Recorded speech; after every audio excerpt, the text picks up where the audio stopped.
NFL Week 10 best bets. In this video, we go through every single game on Sunday and Monday and give you our favorite pick. We got 13 games a pick in every single one of them. As always, my name is Austin. I am joined by Logan. Logan, it is good to see you. The people owe us. We need to apologize to them, man. Last week was not our week, man. I went 5-9. You went 4-10. Still 53% win rate, which is all right, but man, really knocked us down a peg. And what was even worse, we lost our best bets of the week, back-to-back weeks, man. We're both 5-4, so still 56%, but I had Texans money line, man. CJ Stroud getting injured, tough to see there. And Packers minus 6.5 in the first half, just never stood a chance. I don't know if Jordan Love was playing with his helmet on the correct way based on what he played on his birthday. But I digress. We're doing a giveaway this week, Logan. Each of us have brought to the table our two favorite picks of the week. We'll have them at the end of the video. If Logan and I sweep the board, we go 4-0 just on those picks. The rest of the picks could lose. We go 4-0 on those picks. We're doing a $100 giveaway. If we go 0-4, we'll also do a $100 giveaway. All you got to do is comment down below who you think scores the first touchdown in the Monday Night Football game between the Eagles and Packers. Romeo Doubs, Jalen Hurts, Saquon Barkley, whoever you want. Well, if you get it right, we will give away $100, assuming we can go 4-0, which Logan and I feel pretty good about our picks this week. But Logan, let's just dive into things. A reminder, if you want all the official picks, the ones we're rolling with, you can join the Dub Club. We're up over 28 units on the season. We've been cooking over there. So if you want all the props and parlays to get you all those units, I encourage you to check out the Dub Club, 50% off if you use that link down below.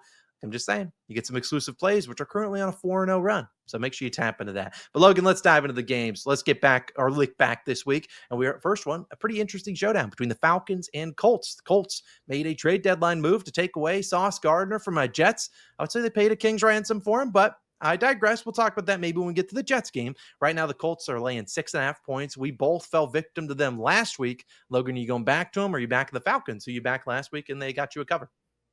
Falcons did look pretty decent last week. They had every shot to win that game in Foxborough. Just couldn't really come through late. And we mentioned the Colts. I mean, could they have looked worse last week? No. Nope. I don't really have a strong lean on the spread in this one. I just really do like the under, though. I think that's a total set way too high for what these two teams are. These teams are possession teams. They know the way that each of these two teams are going to win is by possessing the ball. And I'd argue both the two teams didn't do a great job of doing that last week. First of all, the Colts, I mean, Daniel Jones just could not take care of the ball. And it wasn't really his fault. His offensive line was being pushed into his lap. As a quarterback, it sped up his clock. And I just think if you ask the Colts, you don't want Daniel Jones having to do all that playing from behind last week. Instead, they want to run the ball with Jonathan Taylor. They want to possess the ball. And that's what they're going to get back to this week, playing once again at home, laying a touchdown. I just think this is a tight, lower scoring game. I could see this one being like 21-17, just a lower scoring, grinded out game where a lot of touchdowns aren't necessarily converted in the red zone. Again, the Falcons are a very questionable red zone offense, in my opinion. I mean, outside of Bijan Robinson and Drake London scoring 3 touchdowns, look, Drake London, he will not score 3 touchdowns this week. Lock of the week. But there's a best bet right there. But really, I mean, if outside of those guys, I just don't see a lot of red zone, weapons for this Falcons team. So Austin, I really do love the under in this game. Yeah, it's worth noting this game's out in Berlin, so Oh, neither true. team's playing at home. It's finally we get an early international game after those 4 straight weeks, couple weeks off. Logan, I will be on the Colts here, minus 6.5. I think that travel, they're going to be pissed off on that flight, man. They look terrible. I mean, how many turnovers? They have 5. Daniel Jones, 3 interceptions. It just felt like, it felt like Daniel Jones of the Giants days. The Steelers just had an answer for him, and it was a bad game, and they couldn't get the ground game going. I would be shocked if the ground game, they don't establish that early in this one, because this team cannot go playing from behind. Lucky for them, as you kind of talked about, the Falcons are not the greatest red zone offense. It's either Drake London or Bijan, or it's a field goal. And I mean, eventually, I feel like the Colts who traded for Sauce Gardner, a good lockdown guy. I think it's going to be tough sledding for the Falcons in the red zone. They're going to need other guys to step up, and I just don't trust them. It's been 3 straight weeks where they can't get Bijan going. I mean, the last 3 games, 40, 25, and 46 yards. Just not going well. They have a bigger matchup next week against the Carolina Panthers. I think on the road in this Berlin game, it could be a nasty one. I'll take the Colts to get my money back from what they stole last week from us.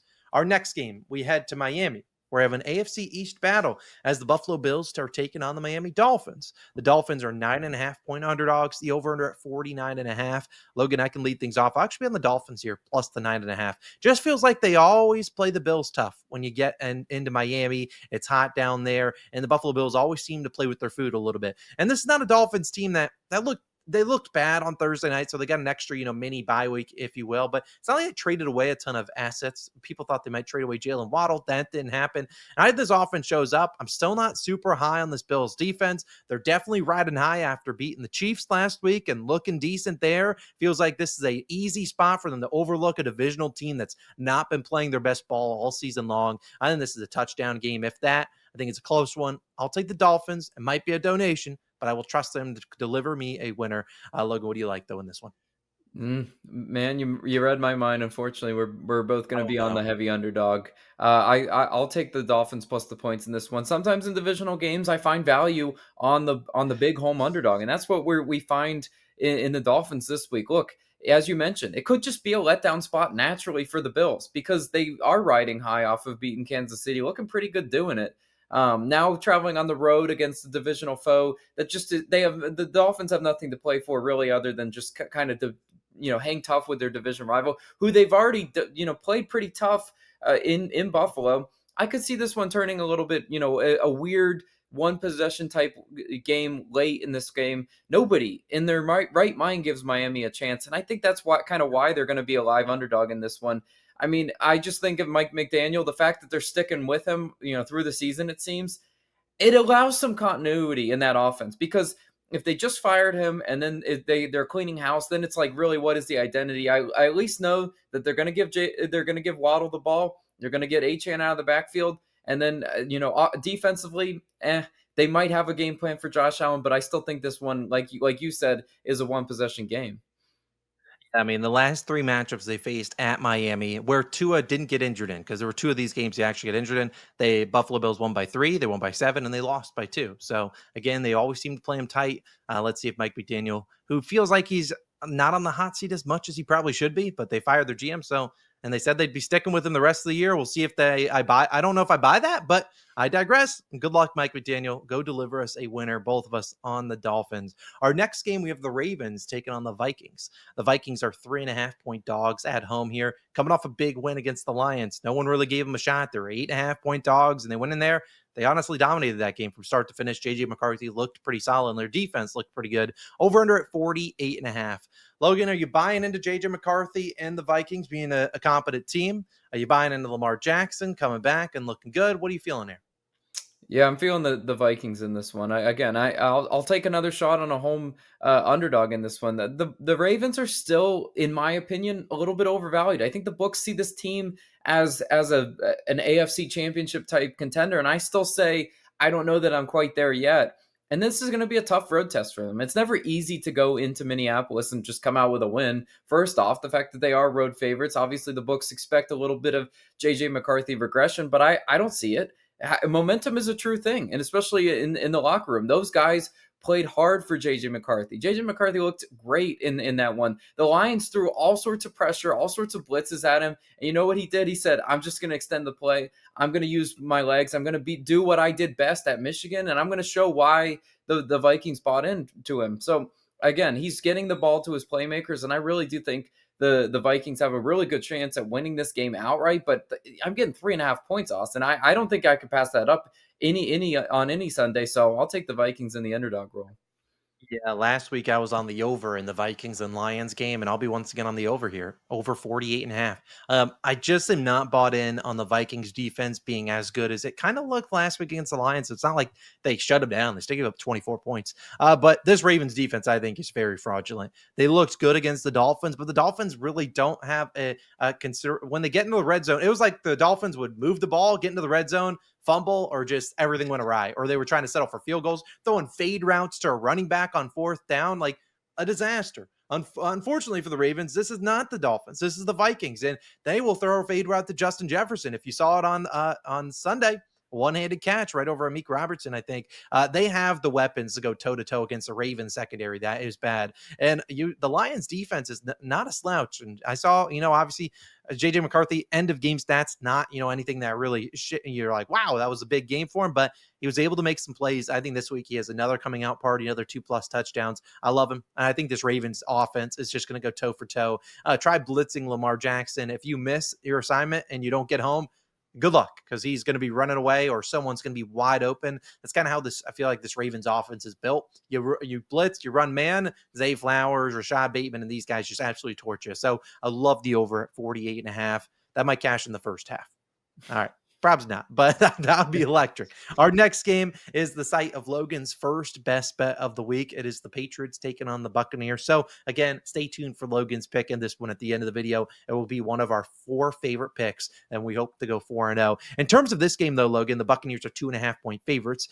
The over-under staying at 48.5. I'm gonna take the Bucs here. I'll take them on the money line. I'm not gonna get super cute, but coming off a bye week, I really feel like this team needed one to get healthy. I don't know if Chris Godwin's playing here, but Emeka Ibuka desperately needed it. And this is a Patriots lineup that I think their defense is going to be hit a little bit harder than people might think. They dealt with some injuries in their last game. Christian Gonzalez left that one. If Christian Gonzalez is out, this defense is so much different. We saw him out the first few weeks of the season, and you saw not Jacoby Myers, but Geno Smith and Jacoby Myers light him up. We saw the second week, Miami put up a ton of points on him. I just think the Patriots have been skating by. They've obviously looked really good. No shame to them. They won 6 straight games. But again, you look at the teams they've beaten. Carolina, I don't know if Carolina they're good. Who the heck knows? Buffalo, good. But then the last 4 weeks, we beat the Saints, the Titans, the Browns, and then they had a tight one against the Falcons. Now going on the road against Todd Bowles and that defense, I think they show up. They make Drake Mays a little bit his life difficult. No Kayshon Boutte as well for them. Most likely he suffered a hamstring strain. I will be on the Bucs on the money line. You can take them minus the 2.5. They're winning that game coming off their bye.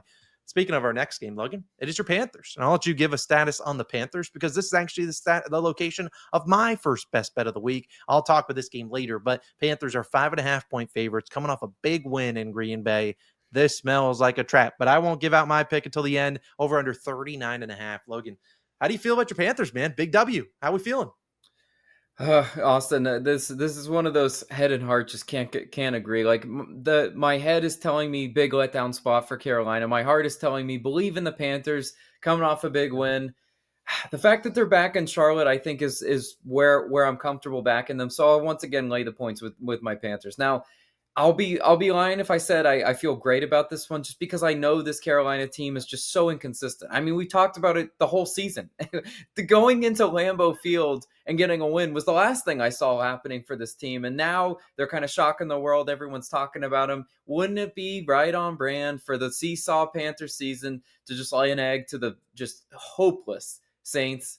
That would be kind of on brand, but I'll still trust that what they're building with Bryce Young in this offense is good. I still do think our defense they're one of the more slept on defenses in the league. Carolina's defense is very damn good. And the fact that they were able to shut down Jordan Love in a way that a lot of teams haven't, I absolutely loved what I saw from Carolina's defense last week. I think that translates to a Saints offense that they got to be bottom 3 in the league. I mean, there's very few offenses I would rather less have than this offense. They just cannot score. They cannot get it. Once they get past midfield, they just stall out. Best they can do is a field goal typically. So I'll lay the points with the Panthers.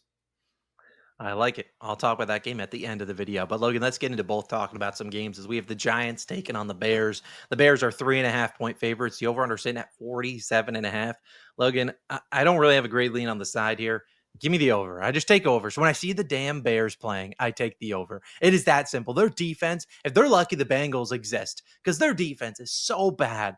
And man, I know they're dealt with some injuries early on, and they're playing a little bit shorthanded without some of their studs from the future that will be there for the future. But their defense is terrible. And I actually think the Giants' defense is pretty bad, too. They gave up 34 last week. Christian McCaffrey was running all over him. Brian Robinson was running all over him. But I really like what Jackson Dart's doing. I mean, there's not many guys out there doing more with less than what Jackson Dart is doing. I mean, he's putting the ball in great spots, and the offense sometimes just does not show up for him. But the guy makes plays. Even without Scattaboo, they still were able to churn out some points at the end of those. And garbage time points count, too. Count just like the rest of them. I think, again, the Bears are getting, I don't know what the hell they're doing with their playbook. This is Ben Johnson just having fun out there. But again, it's hard to stop. And I don't know if I'm going to be honest. I'm pretty sure the Bears spend every single moment that they got on offense. They don't give a rat's about their defense the whole week. I don't know what the hell they're doing, but I think this is a high scoring game. Just give me the over. I really don't care. It's going to cash. Give me the over. But Logan, what do you like? Do you have a side on this one?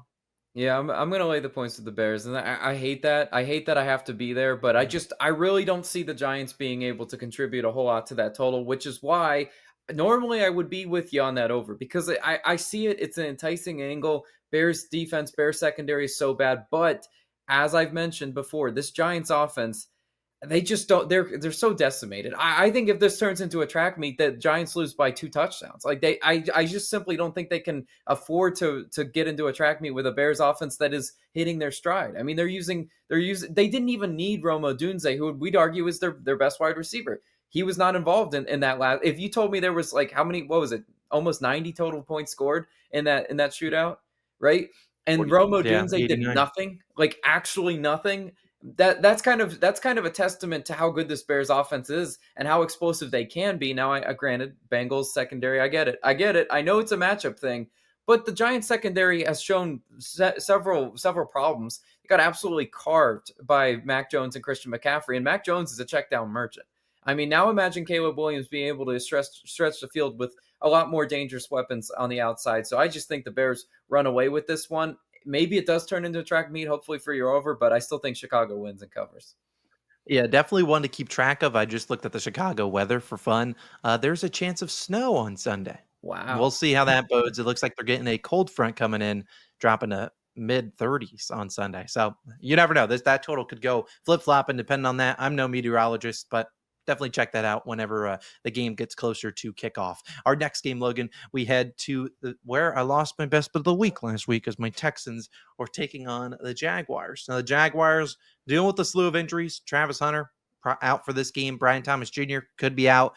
Jacoby Myers, they traded for him. He should be out there taking on the Texans. I'm just going to get my lick back. I'm taking the Texans again. I'm just running it back. System play. I trust them. I think this is just a defense that's really good. Not high on the Jaguars. They already lost to them earlier this season. I don't see them losing the season series 0-2 to the Jags. I just don't. And the first matchup between these two teams, a pillow fight, 17-10. Disgusting. You saw in that game, Stroud didn't play well. He had 2 turnovers. They had 3 as a team, 4 for 15 on third down. I just think they make the plays. This is just a really good defense, and I'm just still not sold on this Jaguars offense. Now down a ton of pass catchers. Like Trevor Lawrence already can't get in connection with Brian Thomas Jr., who he plays every single day with. Now you're telling me he's going to have a good connection with Jacoby Myers? Heck no. Give me the Texans. Not a best bet of the week. They don't deserve that again, but I will roll with them on the money line. Logan, what do you like?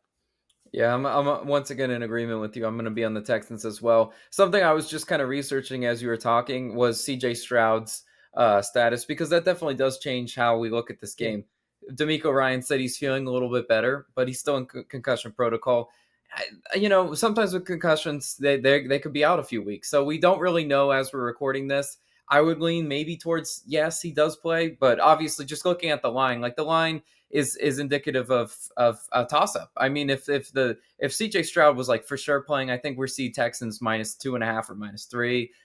But I'm on the Texans with you just because I hate this Jaguars team. I think they're so damn bad, and I just it's really Trevor Lawrence is the reason why because he can't play consistently at all. He cannot keep the ball from turning it over. There was a red zone possession where he just threw it right to the Raiders guy, and I was just like just hand on the head, just like what are you doing, man? And against a really really good Texans defense on the road, I think this is a bad spot for Lawrence in this one because the Texans defense tried their hardest last week to keep them in that game versus Denver, and I admire their effort because that's a good Denver offense, and they really shut them down for the most part, except for that last drive of the game when they needed a stop, they couldn't get it. I think they get their lick back, as you mentioned. Give me Texans on the money line. Yeah, I mean, Davis Mills didn't play bad last week. It was just very ultra conservative, which, Hmm.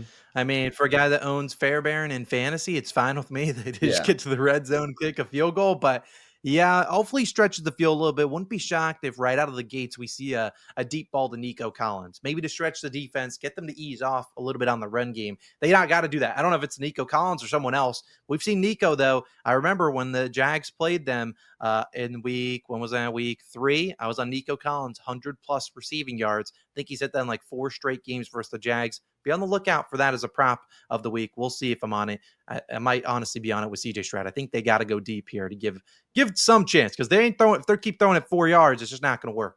All right, Logan, let's get it out of the way. My New York Jets playing host to the Browns, a barf bowl if there ever was one. The Browns are 2.5-point favorites after the Jets were opened as favorites. But given what happened on Tuesday at the trade deadline, the Jets stealing away Quinnen Williams, stealing away Sauce Gardner, probably are two of our top three, our two best defensive players. Let's be honest, two best ones. But now we're almost in a pick 'em. Over under 37.5. Logan, how do you feel about my Jets? This one stinks, man. I can't lie. I saw some people. This was my favorite joke on the internet, by the way. People were asking if we can put this one on the ESPN YouTube TV package agreement, so you can't watch it. But yeah, I think the over is the play here, and it's so nasty and it makes no sense. But I just think when you subtract the key guys that the Jets lost, we're gonna accidentally fall into some points, and that's gonna happen. Like if you just look at the under in this game, it looks so enticing. You're like, I don't see how these two teams break 28 points combined, and then you look at halftime and it's like 17-14, and it's flirting with that over, and then they just pour it on in the second half, and I see that coming. As you mentioned, Jets defense now decimated. They're down a few of their best guys that they traded away. I think that's going to take a lot of time to really kind of piece together that defense. I think Cleveland adds a lot of offensive value to this one. But again, can the Jets give us a little bit of life in the red zone? Potentially. I mean, if it would be big if Garrett Wilson does play this week. I think he might be trending towards a yes. I don't know. Just kind of looking at injury reports, I don't think they need to rush him back. But on the off chance he does play, I think that adds a lot of explosive nature. Breece Hall didn't get dealt. So again, they still have a few offensive weapons that they can, I think, put up points in the red zone. So it's a nasty, nasty over. But sometimes nasty overs pay, especially with a low total like that. Yeah, I can't get there with you. I'm going to be on the first half under, though. Now, you can still cash full game. I'll be on the first half under 19.5. I get these two offenses are coming off a bye week. So you could maybe say the offenses are going to show up. But based on what I've seen from these two offenses, if they can't run the football in, they aren't scoring.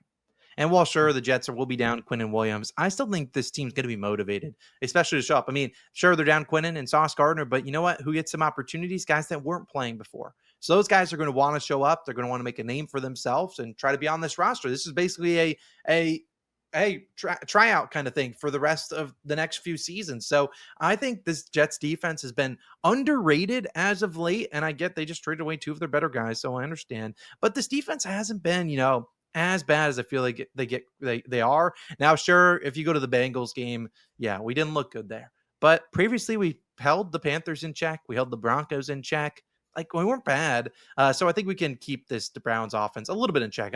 They might give up points later in life, but later in the second half, I'll take the first half under. I hate it. Let's move. Jets are dead. Although, if for all my Jets fans out there, I actually think it was a very good day for us. Sad to see two of our cornerstone pieces go, but the hauls they got for them was pretty dang good. You can't turn down stuff like that if you want to rebuild. And the Jets are obviously not one piece away. So trying to go out there, get a bunch of picks, rebuild now. We'll see where it goes. Now we have all the assets to trade for a guy, for a QB, but we'll see if that ever happens. Probably won't. Not in my lifetime.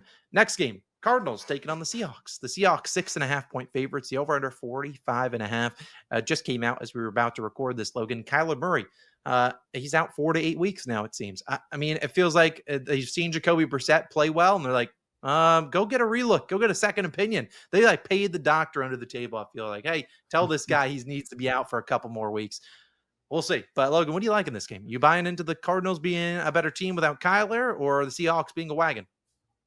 Seahawks did look really good in prime time, so we can't discount that again. And so did the Cardinals. So we kind of had some primetime bias with these two teams. And when I see a little bit of primetime bias, I want to get contrarian. I'm taking the under. I just think both these two teams in a divisional matchup, I think the defenses come to play. It's going to be hard for Jacoby Brissett and that Cardinals offense to really do what they did against this Seattle defense that is so significantly better than what they saw last week. I mean, the Cowboys secondary, I talked about it in our video last week. I think it's like 1A, 1B with the Bengals for just being the worst in the league. I mean, they can't stop a nosebleed. And when you really can't get off the field, the offense is just going to be able to do whatever they want. And that's exactly what they did with Marvin Harrison Jr. Now, again, I think the Seattle secondary will match up a lot better. Limit those explosive plays. If drives are going to result in touchdowns, I think they're going to be a long, sustained drive or even result in field goals. Again, that's definitely on the table when we see two teams like this. And the Seahawks, they just had every explosive play go their way. What was it? I'm trying to think of that wide receiver's name that caught the first touchdown. Corey Horton. Yeah, Torrey Horton. He burst onto the scene again. I was blanking on his name because he's just not a household name. They got guys like that torching this Commanders secondary. Now the Cardinals secondary is a little bit better than people are giving them credit for. They for the most part they handled that Cowboys offense for the most part. Again, not completely shut them down. So again, Austin, I think the under is the play in this one. I hate that I'm also on the under with you. I Mm. really hate that. If you want to pick the fade when Logan and I are both on unders, Ugh. never pays. But for all the reasons you kind of touched on, they went out and got Rashid Shaheed, so I like that for the Seahawks. But maybe they get a little bit too cute in his first game, and I think the Seahawks have been riding a little bit too high. It's the Cardinals defense that has a lot of young guys in there, but Will Johnson looked really good. Buda Baker and company, they're getting pressure on Dak. I mean, this is a Cowboys offense that was averaging, I think, second most points per game in the league. And they really held them in check for pretty much the entire game.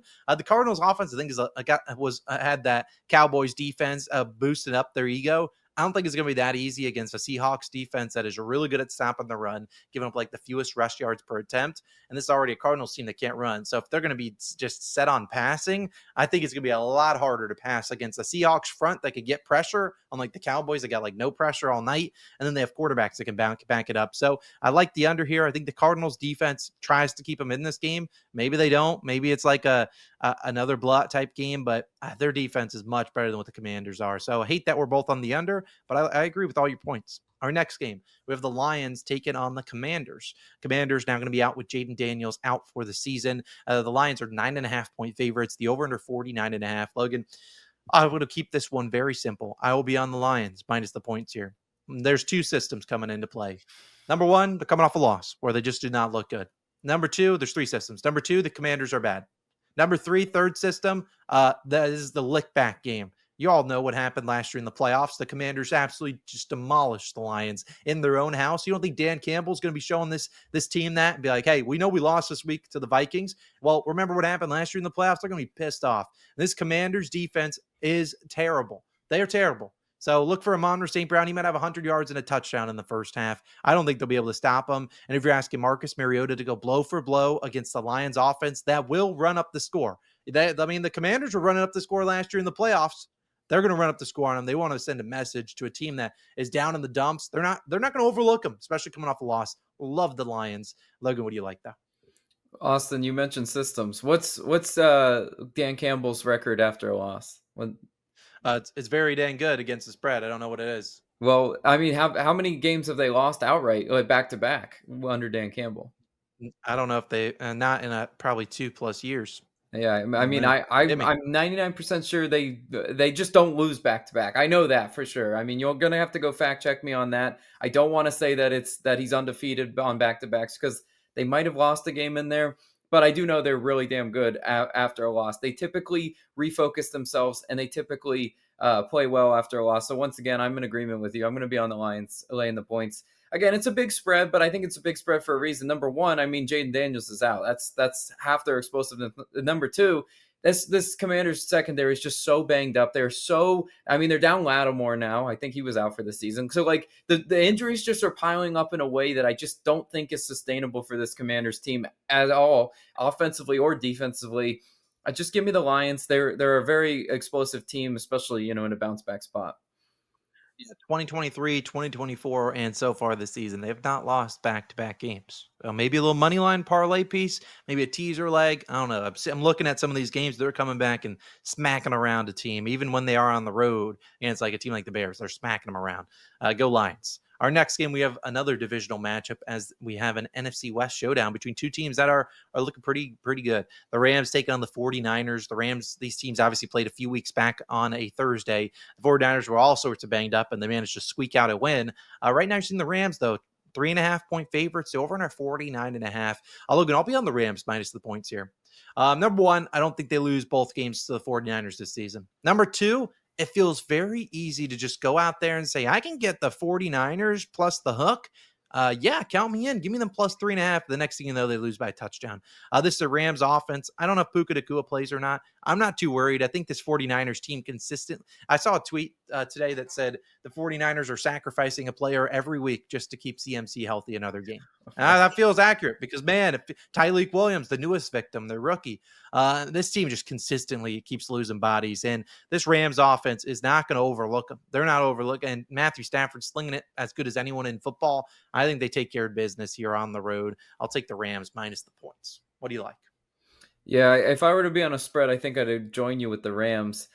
I know I've had a few unders on my card. I'm gonna add another one on it for this game. I just, again, with Puka Nakua's status uncertain, if he is for sure out, I would, this might be one of my best bets on the under, just because I think you can limit this Rams offense. Kyron Williams, Devontae Adams, I think those are guys that the Niners would be able to take away. Again, I mentioned this Niners defense playing a lot better even after Fred Warner went down there. I know they are losing guys left and right. It's what I've mentioned before. I thought last week against the Giants, I thought that would be a lower scoring game. Defense, for most part, held the Giants in check. They just kind of let the foot off the gas later in that game. So the box score, a little bit deceiving. I think this is just a good old-fashioned, another divisional slugfest. I mean, I took another under in the NFC West in the Seahawks-Cardinals game. Let's keep the trend going. I think, yeah, at worst, they split. I think they could easily go 2-0 in this one. Again, divisional teams match up a little bit better with each other defensively just because they've schemed it before. And I think Shanahan and McVay, two really good coaches, I think they're going to take away all the things that these teams do well, especially because Mac Jones, check down merchant. I mean, it is what he is. Like it's just what the Giants were so bad at tackling Christian McCaffrey in open space that he just ran wild in that one. His stats were unreal. The Rams are not going to let that happen. McCaffrey will not run wild. So I like the under in that one.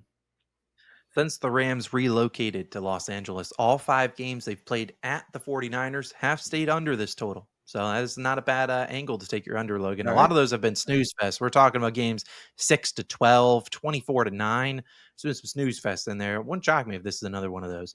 Our next game, Logan, we go to Sunday Night Football, and then we got Monday Night Football, and then our best bets of the week. This is actually the location of my second best bet, as we have the Steelers taking on the Chargers. Chargers are 3-point favorites, over under at 44.5. I'm going to talk about this game in just a few minutes. But Logan, I want to know your pick on this one.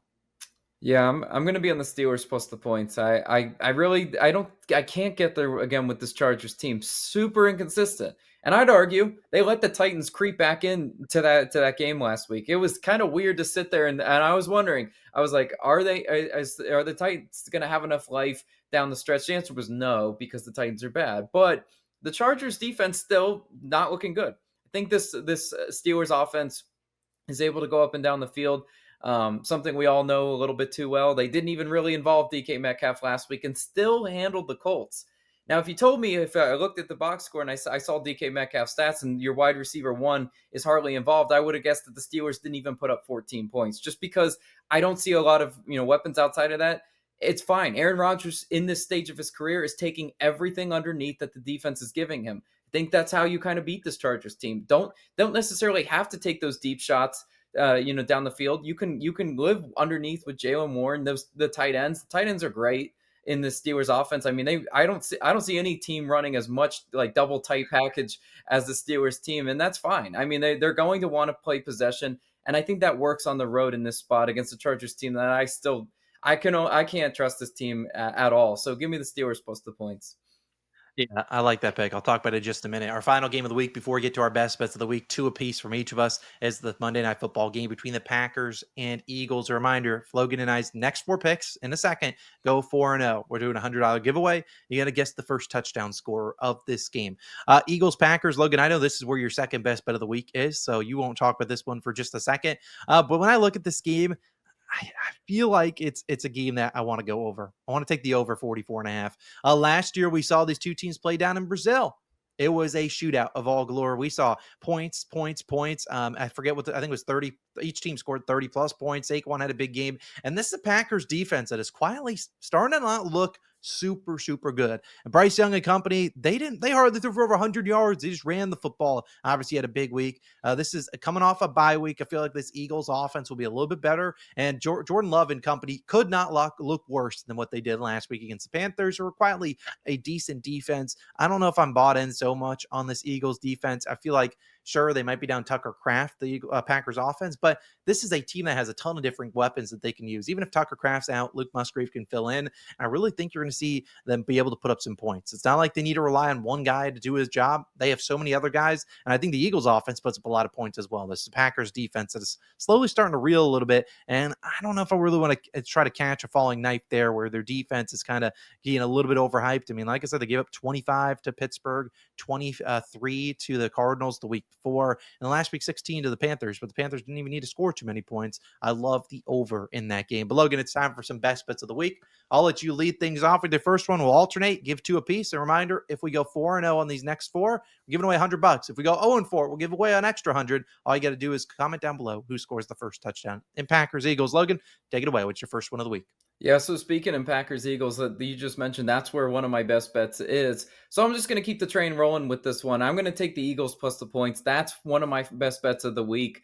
I absolutely love the Eagles coming off a bye in this spot, refocused and looking to, get a statement road win in Lambeau, which is a place that I would have said pretty good home field advantage. Packers look really good over there the last few seasons, but you let the Carolina Panthers go into that stadium. I don't want to be prisoner of the moment, but everything that the Panthers did in that game, the Eagles can do 2 times better. I mean, they have every explosive weapon on the outside. Green Bay's system, again, pressure you inside, leave the corners on island sometimes. That does not work against a team like the Eagles. You put AJ Brown and Devontae Smith on islands. Those guys are able to just feast, and that's just where I want this Eagles offense. Now, I think really when we're looking at Jordan Love, regression is setting in for this Packers team. I had a hot take, early on in the season. I said, I think we need to pump the brake on this Packers team because Jordan Love is not as elite as people are thinking. And now we're seeing what happens when the Packers ask a little bit too much of Jordan Love in this offense, being a little too cute down the field. He throws into double coverage and he gets picked off. It happened in Carolina, but really, really bad interception across the middle of the field. I think the Eagles are going to do that, to Jordan Love, and they're going to be able to generate just as much, if not more, pressure on Jordan Love in this one. So really coming off a bye, refocused. I love the Eagles in this spot. I think Jalen Hurts, once again, a primetime performer, not shy of the moment. I think the Eagles get it done. +3, you could spring on the money line as well. People will definitely betting Eagles money line tickets. I understand that angle. I'll take them +3, even if your book has +2.5. I still think it, just a little bit more juice. It's worth it to get the field goal. So I love that as my first best bet. But Austin, what you rolling with? Yeah, I'll go to Sunday Night Football. Then I'll get back to my Panthers game for my second one. I love the over in the Steelers versus Chargers game. I get the Steelers defense looked good last week, but again, if they're not forcing the turnovers, this defense is not good. They're overrated. And while the Chargers offense is definitely dealing with some injuries now, Joe Alt down for the year, did trade for a tackle, I think.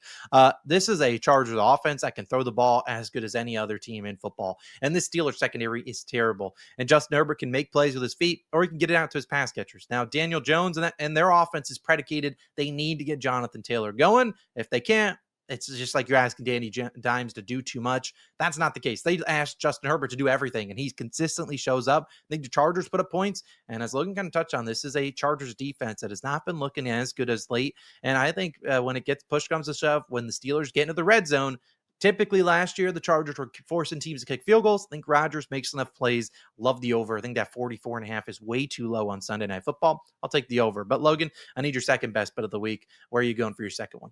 So this one is going to be in the Bucks and Patriots game. And it's going to be not a standard bet. It's going to be a team total. I'm taking the Patriots team total under 24.5. Now maybe your book has 23.5. I kind of see the line fluctuating around that. I would still take it at 23.5. 24.5 is just a little bit more of a key number there because 3 touchdowns and a field goal that ends right on 24. Something the Patriots are pretty, they hover around that. Now, I want to talk about their game log on the road because Austin kind of mentioned it, with his Buccaneers analysis. Look at this Patriots road schedule. They played at the Titans, at the Saints, at the Bills, at the Dolphins. Now, 3 out of 4 of those games where they hit the over on this team total, those were against some of the worst teams in the league. Really, the only game that they had stiff competition was in Buffalo. Great spot for Drake May. Really a Drake May coming out party. They put up 23 in that game on the dot, so they would have went under this line for what it's worth. Now on the road in Tampa Bay, yeah, I think this is a little bit of a flat spot for Drake May, just because I know how the Bucs are able to scheme up their defense.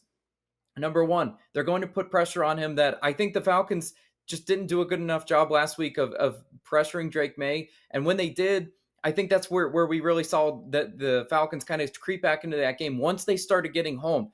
Now Todd Bowles in that Bucs front is going to be really, stout against that. They're going to be able to take away the run. And again, as a one-dimensional type team, you're only going to go as far as you can, because Ramondre Stevenson, not being there, he's definitely going to be missed in that offense. Kayshon Boutte, once again, you cannot keep losing guys like this and expecting the offense to be just as explosive, because that's, I'd argue, the way you beat the Bucs, you just bomb them right down the field. Well, Kayshon Boutte was pretty good at that. Now, he's looking like he's not going to play in this game. That takes the explosiveness out of this Patriots team. Now, I'm not fading them completely on the Bucs side, because I still have my questions about the Bucs offense as a whole. But what Austin and I know from betting the ladder so many times is that this Bucs team is fine chewing half the damn quarter and just kind of winning in an ugly, grinded out type game. The Bucs are not the Bucs of old, where they would want to bomb you with Mike Evans and Chris Godwin and even Egbuka. That's not who they are anymore. They are a possess the ball, play good defense, punt,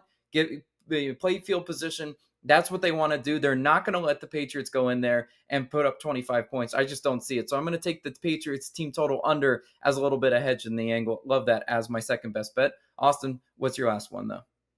Yeah, to wrap it up, to try to go 4-0 on our best bets of the week, I'm going back to the Panthers game, where I'm going to be taking the Panthers, just like Logan had a team total. I'll match him. Panthers team total under 23.5. I can't get there taking the Saints plus the points. I understand that's a sharp angle, but I don't think that has a chance in heck of hitting unless the Panthers stay under 23.5 points. I get they've had some high scoring games, but this is a very unexplosive offense. They want to run it with Rico Dowdle and convert on third down. I know it will work sometimes, but this is a Saints defense in a divisional game. They've seen Bryce Young before. I think their defense, a little bit of familiarity there. Rico Dowdle, he's my GOAT, but I don't know if he can continuously carry this offense on and on and on. And I think they struggle a little bit. And what the Panthers defense has been doing a lot is they will basically play high quarters. They just don't let you beat them over the top, but they will let you run all over them. And so I see the Saints, a team that hasn't been able to run the football as of late. I think they have some good times establishing the run. And this Saints team now down Rashid Shaheed has really no explosive playmakers. I mean, Chris Olave maybe, but he'll have JC Horn on him. So again, not a lot of explosiveness from the Saints. So I think you'll see the Saints have some drives that are continued by second, third downs. On the Tyler Shock has another start under his belt, and they'll probably settle for some field goals. But again, those will take 6+ minutes off the clock. I think this is a good game for an under, but I don't want to get there. I just want to fade the Panthers. Team total under 23.5. My second best bet of the week. Those are our favorite picks. Thank you as always for tuning in. Hey, do us a favor. If you're this far in the video, drop a like, hit that subscribe button. And again, if we go 4-0, if we cash Patriots and Panthers team total unders, and we cash the over in Sunday Night Football and Eagles +3, those are our 4 picks. We will do a $100 giveaway. If those full fade, we'll do another $100 giveaway. So again, comment down below first touchdown score in the Eagles and Packers game. We're out of here. Thanks for tuning in for week 10. We're bouncing back after a rough week 9. Hey, we're due, and we'll see you guys back in the next one. Peace out.